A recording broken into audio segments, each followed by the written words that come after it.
अस्सलाम वालेकुम स्टूडेंट्स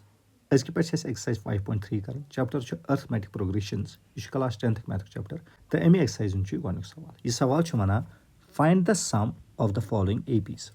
ठीक गो ये क्वेश्चन मज क्या एपीज दित यह सम कड़ अच्छा यह सवाल तो बाकी सवाल ये एक्सरसाइज कर खतर समझन गो लकुट मकुट कंसेप्ट चलो वो कंसेप्ट तो क्या ये concept now sum of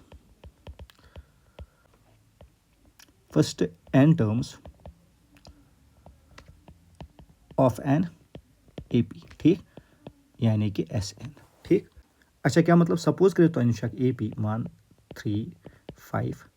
7 and so on ठीक तो सवाल वनान अत APS मज हसा 10 टर्म्स तुम कड़ो इन 10 टर्म्स सम ठीक अक एड कर झूठ तो बे टाइम कंज्यूमिंग ठीक शॉर्टस मज कर खतर नश फार्मूला ये वन SN फार्मूला ठीक यानी कि sum of first n terms ठीक यह फार्मूला क्या यह formula SN is equal to n/2 into 2a1 plus n minus 1 into d ठीक यह सन फार्मूला यस यूज करो सम कर ठीक अच्छा दिमाग मज थवन कि यह फार्मूला यूज कर कम खतर sum of first n terms कड़ने खतर यानी कि फर्स्ट 10 टर्म्स फर्स्ट 20 टर्म्स गोडनिच 10 टर्म गोडनिच 20 टर्म्स तिहुंद सम कड़ने खतर मजमे टर्म्स सम करने खतर लग यह फार्मूला क्या मतलब सपोज अस ब्या AP 3 6 9 12 15 18 ठीक वन मे सवाल कर सा इन 3 टर्मन सम क्या बह हेका यह फार्मूला यूज कर बिल्कुल कहें क्या मे वो तुम गोड़े कि फर्स्ट n टर्म्स यानी कि गोड पे जन टर्म्स तिहुंद सम कर खतर मजमे टर्म्स सम कर खतर लग यह फार्मूला बिल्कुल कहें ठीक यह चीज दिमाग मज थवन ठीक अच्छा यह फार्मूला अगर थोड़ा सिंप्लीफाई करो अस मिले ब्या फार्मूला सम कर चलो वो कित अगर यह बह फार्मूला इत लिखित SN is equal to n/2 into a1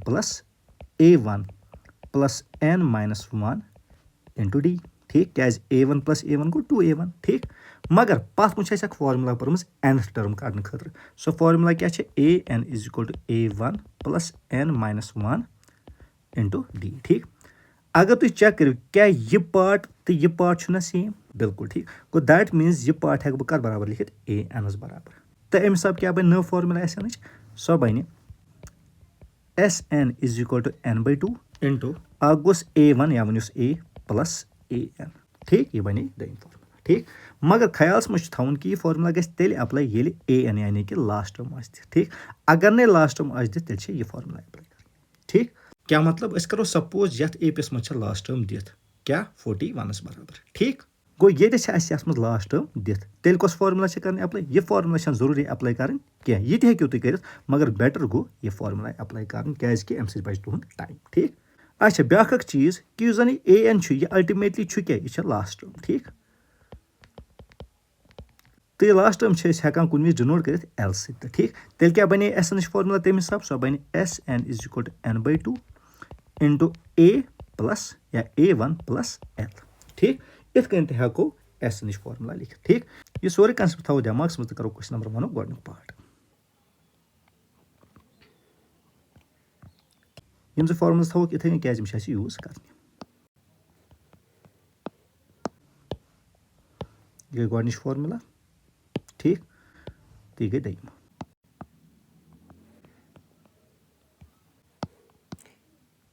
ठीक यह question number 1 part number 1 one तब AP क्या 2 7 12 एंड सो ऑन तो नंबर ऑफ टर्म्स कस 10 ठीक गो ये क्या फर्स्ट टर्म सह 2 सेकंड टर्म क्या सह 7 तो डिफरेंस क्या बन a2 माइनस a1 कड़ान सह गो 7 माइनस 2 इज इक्वल टू 5 ठीक अच्छा नंबर ऑफ टर्म्स यानी n कूत 10 बराबर ठीक अच्छा क्या लिखो sum of first n terms of an AP is given by क्या formula formula SN is equal to n/2 into क्या 2a1 plus n minus 1 into d ठीक अच्छा यथ मज गई फॉर्मुला अप्लाई क्या लास्ट टर्म छन दित कहें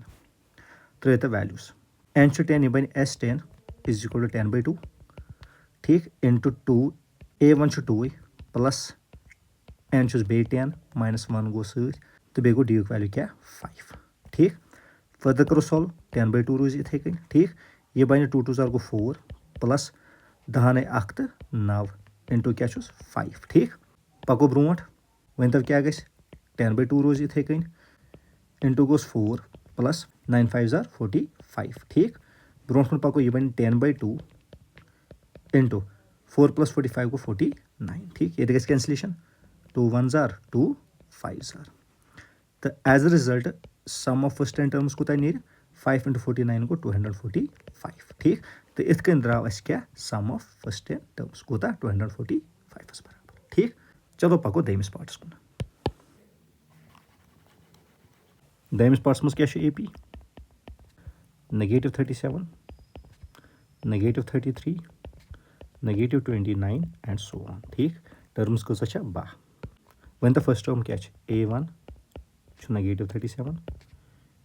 A2 -33 तो D क्या बन सो बन A2 माइनस A1 ठीक सो क्या गो सो गो -33 माइनस -37 ठीक सो गो -33 माइनस माइनस गो प्लस 37 ठीक ये क्या नीर 4 ठीक तो n क्या नंबर ऑफ टर्म्स कसा 12 ठीक ये को बे ओतन की पट क्या sum of first n terms of an AP is given by ठीक तो ये वैल्यूज Sn मतलब S12 ठीक क्या n को वैल्यू 12 यह गो 12/2 ठीक 2 A1 क्या सो -37 ठीक प्लस n 12 बे -1 तो D 4 ठीक 12/2 रोज इथे कन यमन दोन गस मल्टीप्लाई यह बन -74 ठीक प्लस यह बन 11 क्या 12 -1 गो 11 इंटू 4 ठीक वन तो अम क्या क्या 12/2 रोज इथे कन ठीक यह गो -74 प्लस 44 ठीक तो बे रोज 12/2 इथे कन ठीक ये गई मल्टीप्लाई यह गो -30 बराबर ठीक ये गई कैंसलेशन 2 1 तो 2 6 तो अम हिसाब क्या नीर S12 यानी sum of first 12 terms so नीर -180 ठीक तो इत कन कोड अस यथ मज सम ऑफ 12 टर्म्स ठीक पको नेक्स्ट पार्ट्स कुन अच्छा थर्ड पार्ट्स मज क्या AP 0.6 1.7 2.8 एंड सो ऑन कस टर्म्स हाफ टर्म्स ठीक वन तो फर्स्ट टर्म यानी A1 सो क्या 0.6 सेकंड टर्म यानी A2 क्या 1.7 ठीक अच्छा common difference A2 minus A1 सो क्या गो सो गो 1.7 माइनस 0.6 सो गो 1.1 ठीक अच्छा n क्या यानी कि नंबर ऑफ टर्म्स कस तिम हाथ ठीक बे लिखो ओतन की पट क्या sum of first n terms of an AP is given by Sn is equal to n/2 into 2A1 plus n - 1 into D तो वैल्यूज गो पाने S100 ठीक इज इक्वल टू 100/2 ठीक इंटू 2A1 को वैल्यू 0.6 प्लस n बे 100 -1 into D 1.1 ठीक चलो further करो solve 100/2 रोज इथे कन ठीक अच्छा इंटू ये नीर 1.2 मल्टीप्लाई कर प्लस यह गो 99 इंटू क्या 1.1 ठीक ब्रोट पको बे रोज 100/2 इथे कन ठीक ये रोज 1.2 तो इथे कन प्लस 99 इंटू 1.1 क्या गो सो गो 108.9 ये रोज 100/2 बे इथे कन मल्टीप्लाइड बाय यमन दोन गस ऐड क्या बन 110.1 ये गस कैंसलेशन 2 1 2 50 ठीक तो अम सब क्या द्राव सम ऑफ 100 टर्म्स सो गो 50 इंटू 110.1 तो सर बराबर गो सो गो 5505 बराबर ठीक तो इत कन कोड यम सवाल तो जवाब पको नेक्स्ट पार्ट्स कुन यह चूरम पार्ट यानी लास्ट पार्ट यह क्या 1/15 1/12 1/10 एंड सो ऑन कस टर्म्स कह ठीक वन तो टर्म्स क्या A1 यानी फर्स्ट टर्म क्या 1/15 या 1/15 ठीक सेकंड टर्म यानी A2 1/12 तो डिफरेंस क्या बन यानी D का बराबर A2 माइनस A1 सो क्या गो सो गो 1/12 माइनस 1/15 ठीक ये एलसीएम क्या 60 ठीक तो 12 5 are 5 1 are minus 15 4 are 4 1 are ये गो 1/60 ठीक इत कन कड़ डिफरेंस ठीक अच्छा नंबर ऑफ टर्म्स कस तम कह ठीक यानी 11 ठीक अच्छा लिखो बे ओतन पे क्या sum of first n terms of an AP is given by चलो त्रो वैल्यूज ठीक अच्छा क्या बन S11 ठीक n चुस बे 11/2 ठीक 2 a1 वैल्यू 1/15 प्लस क्या n चुस 11 minus 1 तो d चुस 1/60 ठीक तो इस वैल्यूज ठीक चलो फर्दर करो सॉल्व ये रोज 11/2 इथे कन ठीक ये क्या ये 2/15 ठीक प्लस 11 minus 1 गो 10 इंटू क्या 1/60 ठीक अच्छा ये 0 तो ये 0 क्या कैंसल ठीक अत 11/2 ठीक इंटू 2/15 प्लस 1/6 ठीक 11/2 रोज बे इथे कन ठीक ये 15 6 एलसीएम सह कूत सह 30 ठीक 15 2 2 2 गो 4 इथे कन 6 5 5 1 गो 5 ठीक तो ये 11/2 इंटू 4 + 5 गो 9/30 ठीक ये गस कैंसलेशन ये गो 3 3 तो ये गो 3 10 ठीक मतलब क्या गो फाइनली क्या S11 यानी सम ऑफ फर्स्ट 11 टर्म्स सह गो 11 3 गो 33 डिवाइड बाय 2 10 गो 20 तो यह द्राव सम ऑफ फर्स्ट 11 टर्म्स ठीक तो इत कन कोड़ क्या यम सवाल तो जवाब ठीक पको नेक्स्ट पार्ट्स कुन मगर यम फॉर्मुलास थो मेंशन सत कर ठीक क्या फॉर्मुला यूज कर ठीक अच्छा क्वेश्चन नंबर 2 क्या वन क्वेश्चन नंबर 2 मज सवाल one find the sums given below ठीक बे सम कर ठीक मगर यह सवाल से पत्म सवाल मज यह फर्क कि ये लास्ट टर्म दित हुत मज लास्ट टर्म दित कह अच्छा मैं सोचा तेल करो यह फॉर्मुला क्या मे गोड वोनमुत अगर लास्ट टर्म दित तेल यह फॉर्मुला कर ठीक मगर हेको सीध यह फॉर्मुला कर जैसे गोडनुक पार्ट क्या अत मज लिखान सवाल 7 + 10 1/2 + 14 and so on up to 84 ठीक तो कर सम मगर अच्छे पी एन तो क्या यानी कि गोड एन कड़ तो तेल हेको पे यह फॉर्मुला अप्लाई कर ठीक चलो करो क्वेश्चन नंबर 2 अमिक गोडनुक पार्ट क्या 7 + 10 1/2 + 14 + सो ऑन + 84 ठीक मे गोडे लास्ट टर्म क्या रटन यह रटन ए एनस बराबर ठीक वन तो टर्म्स क्या ये लिखो A1 7 A2 10 1/2 यह कर बराबर गो यह गो 21/2 ठीक तो D क्या D A2 - A1 ठीक सह गो 21/2 माइनस क्या 7 ठीक ये बे एलसीएम सह 2 ठीक यह गो 21 - 2 7 गो 14 तो यह कर बराबर यह 7/2 बराबर ठीक तो यह द्राय सन डिफरेंस ठीक एंड AN = क्या 84 ठीक अच्छा मे वो गोडे गोड क्या करो नंबर ऑफ टर्म्स ठीक नंबर ऑफ टर्म्स कड़ने खत कस फॉर्मुला करो अप्लाई यह वाजन formula AN = A1 + n - 1 * D ठीक यह फॉर्मुला करो यूज तो करो n ठीक क्या लिखोस ये लिखोस nth term of an AP is given by क्या formula AN = A1 + n - 1 * D ठीक चलो त्रो वैल्यूज अच्छा AN वैल्यू पे सह 84 ठीक A1 कूत 7 प्लस n पाई -1 तो D वैल्यू कूत 7/2 ठीक चलो सॉल्व करो 84 रोज इथे कन 7 रोज इथे कन ये गस मल्टीप्लाई बन 7/2n ठीक -7/2 ठीक ये 7 और नेपोरी क्या बन ये बन 84 - 7 = 7/2n -7/2 ठीक अच्छा ये माइनस कर क्या 77 = 7/2n -7/2 ठीक अच्छा अम पे क्या 77 ये -7/2 तर ये बन +7/2 ठीक = 7/2n ठीक अच्छा ये एलसीएम क्या 2 ठीक 77 × 2 गो 154 ठीक प्लस ये 7 इथे कन यह गो 7/2 सह क्या गो सह n ठीक अच्छा फर्दर पको वन तो क्या 154 + 7 कूत गो सह गो 161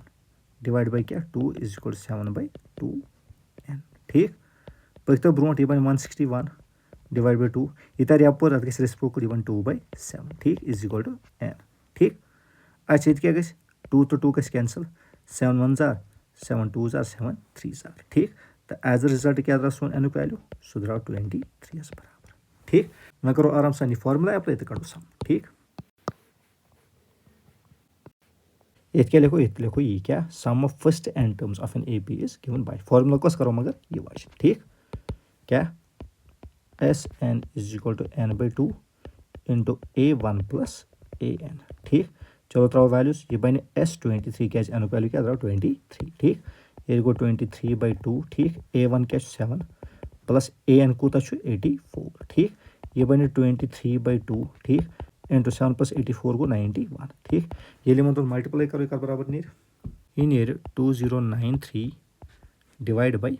2 ठीक तो डिवाइड कर मिक्सड्स मज कड़ो ये कर बराबर नीर ये नीर 1046 1/2 ठीक अस कोड एम कि मिक्सड्स मज क्या योर तो अख टर्म मिक्सड्स ठीक तो इथ कोड सवाल जवाब कर बराबर 1046 1/2 ठीक चलो पको नेक्स्ट पार्ट्स कुन ठीक दोम पार्ट क्या यथ मज terms 34 plus 32 plus 30 plus so on plus 10 ठीक वन तो टर्म्स A1 34 A2 32 अच्छा डिफरेंस क्या बन सो बन A2 माइनस A1 यानी 32 माइनस 34 सो गो नेगेटिव 2 बराबर ठीक अच्छा लास्ट टर्म क्या 10 यानी कि AN कर बराबर सो 10 बराबर ठीक बे करो अथ मज नंबर ऑफ टर्म्स यानी एनुक वैल्यू ठीक क्या लिखोस ओतन पे nth term of an AP is given by क्या formula AN is equal to A1 या A plus N minus 1 into D ठीक चलो त्रो वैल्यूज ठीक AN कूत 10 बराबर A1 क्या 34 प्लस N वैल्यू कड़ -1 तो D नेगेटिव 2 ठीक ब्रो करो सॉल्व ये 10 रोज इथे कन इज इक्वल टू 34 प्लस ये मल्टीपल बन -2n माइनस गो प्लस 2 1 गो 2 ठीक ब्रो पको ये बन 10 is equal to 34 plus minus गो -2n प्लस 2 ठीक अम हिसाब नीर 10 इज इक्वल टू 34 प्लस 2 गो 36 माइनस 2n ठीक ब्रो पको फर्दर करो सॉल्व ठीक ये क्या लिखो ये रोज 10 इथे कन ये 36 तर यप -36 -36 is equal to negative 2n ठीक अम मतलब गो नेगेटिव 2n कर बराबर नीर सह नीर नेगेटिव 26 ठीक माइनस साइंस गसन कैंसल ठीक तो एज अ रिजल्ट एनुक वैल्यू क्या नीर सह नीर 26/2 ठीक ये कैंसलेशन 2 1 आर 2 13 आर ठीक वन तो तेल एनुक वैल्यू क्या सह द्राव 13 बराबर ठीक वह कस फॉर्मूला करो वन करो लकट फॉर्मूला तो कड़ो सम ठीक क्या लिखोस ये लिखोस ये क्या sum of first n terms of an AP is given by क्या फॉर्मूला मतलब लकट फॉर्मूला ठीक so SN is equal to n/2 into A1 plus AN ठीक अच्छा एनुक वैल्यू क्या था यानी S13 ठीक 13/2 ठीक A1 क्या सह 34 प्लस AN कूत सह 10 बराबर ठीक चलो करो फर्दर सॉल्व ये रोज 13/2 इथे कन 34 प्लस 10 कूत गो सह 44 ठीक ये गस बे कैंसलेशन 2 1 आर 2 22 आर ठीक तो एज अ रिजल्ट S13 यानी सम ऑफ फर्स्ट 13 टर्म्स कूत गो 13 इंटू 22 कूत गो सह गो 286 ठीक तो इथ गो यह सवाल तो कंप्लीट क्या द्राव सम यथ मज 286 बराबर इथे करो यम सवाल लास्ट पार्ट यह पार्ट नंबर 3 अच्छा अत मज terms -5 plus -8 plus -11 plus and so on plus -230 ठीक यम सान टर्म्स चलो लिखो यम टर्म्स क्या लिखोस A1 क्या -5 A2 क्या -8 तो कॉमन डिफरेंस D कर बराबर A2 माइनस A1 यानी कि -8 माइनस -5 ठीक सह क्या गो सह गो -8 प्लस 5 तो सह कर बराबर गो सह गो -3 बराबर ठीक अच्छा AN क्या -230 ठीक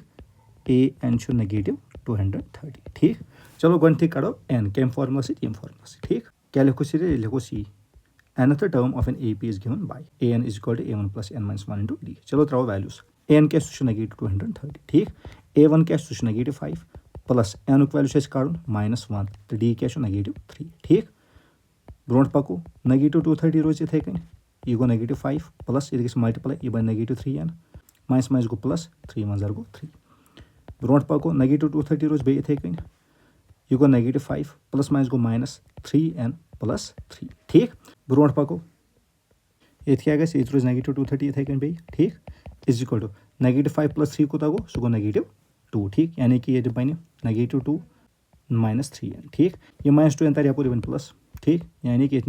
-230 + 2 इज इक्वल टू -3n ठीक तो अम मतलब क्या गो अम मतलब गो -3n द्राव कत बराबर -228 ठीक माइनस साइन गसन कैंसल ठीक अत द्राव n कत बराबर 228 डिवाइड बाय 3 ठीक ये गई बे कैंसलेशन 3 1 जार 3 7 जार 3 6 जार ठीक तो अम सब क्या द्राव एनुक वैल्यू 76 ठीक मैं करो ये फॉर्मूला तो कड़ो SN ठीक क्या लिखो सी लिखो सी sum of first n terms of an AP is given by क्या फॉर्मूला लकट फॉर्मूला यानी कि ये ठीक क्या SN is equal to n/2 into क्या A1 + AN ठीक अच्छा ये त्रो वैल्यूज तो कड़ो जवाब ठीक अच्छा ये बन SN एनुक वैल्यू क्या सह 76 ठीक इज इक्वल टू 76/2 बे एनुक वैल्यू ठीक तो पत क्या गोस इंटू A1 क्या सह -5 प्लस AN सह कोता सह -230 ठीक पको ब्रोट 76/2 थवन इथे कन ठीक ये क्या गई रोज -5 इथे कन प्लस माइनस गो -230 ठीक ये रोज 76/2 बे इथे कन ठीक इंटू माइनस गो प्लस तो ये नेगेटिवस मज वैल्यू यानी कि 235 ठीक